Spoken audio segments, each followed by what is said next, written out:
This is Inside Indiana Business Radio for the afternoon of Thursday, August 15th, 2024. I'm Alex Brown. The WNBA's decision to award its 2025 All-Star Game to Indianapolis came after a last-minute scheduling conflict forced the league to look elsewhere, leading to a 6-week sprint culminating in today's formal announcement. Pacers Sports and Entertainment CEO Mel Raines said the decision was made pretty quickly. I think the WNBA looked at us as great partners from NBA All-Star, what we just did in Indianapolis with the Olympic swimming trials and then the success of the Fever season. It had to be a slam dunk when they needed a place to go to call us, and we were thrilled to be able to pull it off in quick order. Raines did not say which city had previously been expected to host the event. The All-Star festivities will take place at Gainbridge Fieldhouse July 18th and 19th. Raines will talk more about Indy's selection on this weekend's edition of Inside Indiana Business Television. Big Lots plans to close 5 stores in Indiana among more than 300 nationwide as the discount retailer amends a loan agreement amid softening sales. The company's locations in Elkhart, Kokomo, and Warsaw are closing, as well as the Michigan Road store in Indianapolis and the Illinois Road store in Fort Wayne. The Indiana Economic Development Corporation has announced more than $1 million in grants from its Community Collaboration Fund. The funding will support 32 projects designed to boost entrepreneurial activity and resources statewide, with a focus on underrepresented founders and underserved markets. You can view the full list of recipients at InsideIndianaBusiness.com. From the number one source for Indiana business news, this is Inside Indiana Business Radio. IBJ Media, Inside Indiana Business, and the Indiana Economic Development Corporation invite you to the Engage Indiana series, presented by CareSource, Indiana University, and Old National Bank. With an unrelenting focus on growing Indiana's economy, we'll dive into each region's unique challenges and distinct opportunities for growth. 9 regions, 1 goal. Indiana's bold future starts here. Discover more and register at ibj.com/engage. Jennifer McCormick, the Democratic candidate for governor, released what she is calling her common sense property tax plan this afternoon. Gary Dick has details. McCormick is proposing a 10% cap on property tax bill increases and targeted relief through expanded tax credits for certain Hoosiers.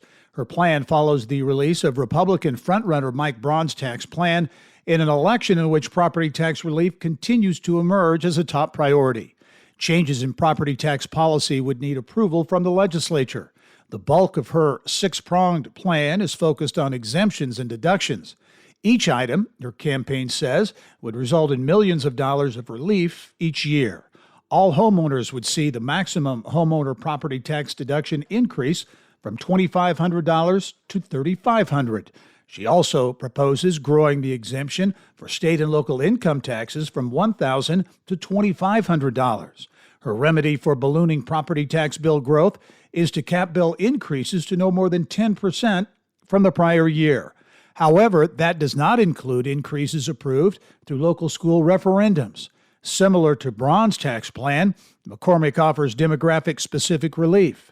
In contrast, Braun's plan calls for increasing the homestead deduction and capping property tax increases. He also proposes referendum reform tweaks. His plan's announcement triggered concerns over whether local services would see significant cuts. It was not immediately known how deeply Braun's proposal would impact local governments, but organizations representing county governments and local schools feared it could be dramatic. McCormick and her campaign have condemned Braun's plan, most recently calling it unserious, reckless, and fiscally irresponsible. This is Gary Dick for Inside Indiana Business Radio. The CEO of Evansville-based Escalade is planning to retire at the end of the year, the company announced Wednesday. Walter Glazer has led the sporting goods and recreational equipment manufacturer since late 2021. He has served on Escalade's board of directors since 2015 and will continue to be a board member after his retirement, pending shareholder approval. The company said it has seen significant growth and successfully navigated the post-pandemic return to normalized demand during Glazer's tenure as CEO. The Escalade board of directors said it will lead a comprehensive search for Glazer's successor that will consider both internal and external candidates.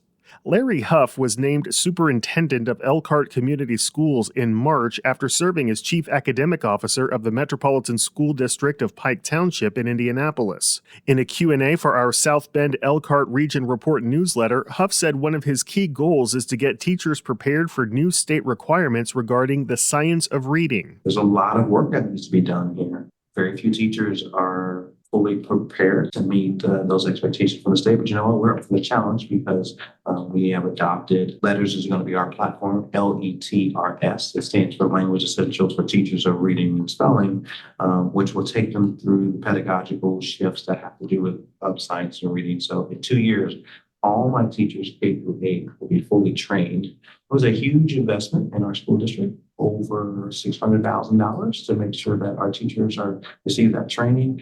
And I look forward to seeing huge academic growth in our elementary schools based off further enhancing the knowledge of our teachers. You can read the full Q&A at InsideIndianaBusiness.com. Indiana Golf Executive Director Mike David is this week's guest on the Business and Beyond podcast with Gary Dick, presented by PNC, a weekly conversation with high-profile Hoosiers in business, sports, and entertainment, and beyond. Available now from your favorite podcast provider. I'm Alex Brown for Inside Indiana Business Radio on Demand.